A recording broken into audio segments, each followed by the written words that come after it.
Alvin is no more.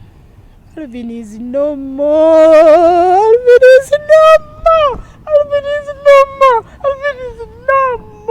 Last year, Margret Kisembo's world turned dark. A resident of Chimbeja Budo, Chengela Town Council in Wakiso District, Kisembo lost her son, Alvin Nyanja, who was only 23 years old. At the time of his death, on 1st July 2025, Nyanja was pursuing a course at Makerere University Business School.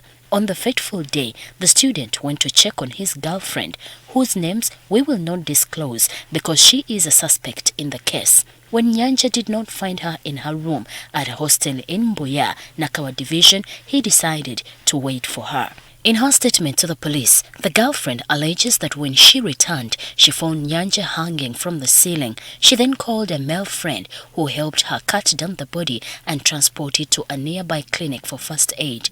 Nyanja was declared dead on arrival. Meanwhile, Kisembo, who was at home, received a call from her daughter. After hearing the devastating news, she called her son's girlfriend, who confirmed the demise of her son.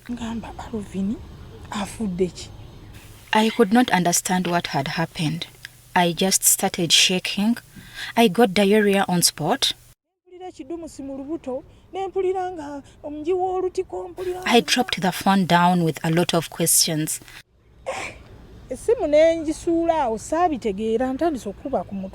My son was so well in the morning. The mother says at the time of his death, her son had a misunderstanding with his girlfriend, accusing her of infidelity. She refutes the statement the girlfriend made at Jinja Road Police Station and the subsequent police report that concluded that her son had hanged himself to death. Did she carry him or what? And I see pictures taken by her and sent to his sister. Mbu, you people have been calling you. You're not picking my calls. I wanted to tell you that your sister has, Smanya, your brother has passed on. Where did she get the courage? Who in that capacity could not scream for help? Today, 8 months after her son's death, Kisembo is accusing police officers of frustrating the family's quest for justice. They are making me go round in circles.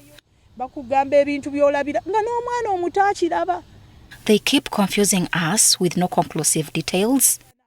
They even released the suspect.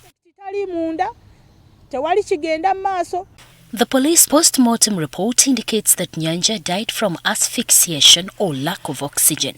According to the police, the case file was forwarded to the resident state attorney, who guided that a pathologist should be consulted to find out what exactly caused the lack of oxygen. This report from a pathologist is very important. It will determine, because initially what was put as the cause of death was lack of oxygen.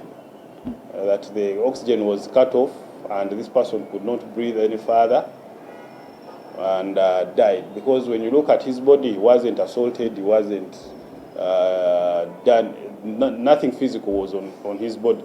So this report has to go further to explain what could have caused the lack of oxygen.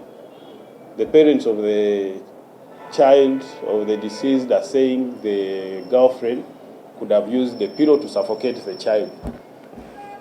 The first responders, especially the girlfriend, says he found the body hanging, allegedly pulled it down and rushed the person to hospital. Unfortunately, the person was dead. So we have to correlate this. Was it a suicide? Was it a suffocation as being alleged by the relatives? All that has to be put forward by competent people. Luke Oesijili, the Kampala Metropolitan Police Deputy Spokesperson, explains that the resident state attorney is the one to determine if the evidence is enough to push for an arrest of suspects. Otherwise, the police has no right to hold a suspect beyond the mandatory 48-hour period. Now, if it becomes a murder after being proved, that is when we can come out and make the arrests. But as of now, there has not been any sufficient evidence to prove that this was actually a murder. But that is what the pathologist will have to prove, whether this is a murder or not. Owesigile advises Nyanja's parents to seek further redress from the Office of the Director of Public Prosecutions if they are not satisfied with the investigation so far. Police has not done this investigation in isolation. It has been working with the Office of the Resident State Attorney, advising each other on what steps to be taken during that investigation, and many of those steps have been taken and others are still ongoing. So they can complain to the Office of the DPP here at Workers' House, the main offices, and also complain here at Kampala Metropolitan. The file can be brought from there and may be handled by another person if they are not satisfied with the officers of Jinja Road. Margret Kisembo is not giving up on the fight to bring to book those she alleges had a hand in her son's death. President Museveni ayingire mu nsonga zino. President Museveni, the Youth Minister Balam, we kindly beg you to intervene so that we can get justice for our son. Just the Nachibule NTV Weekend Edition.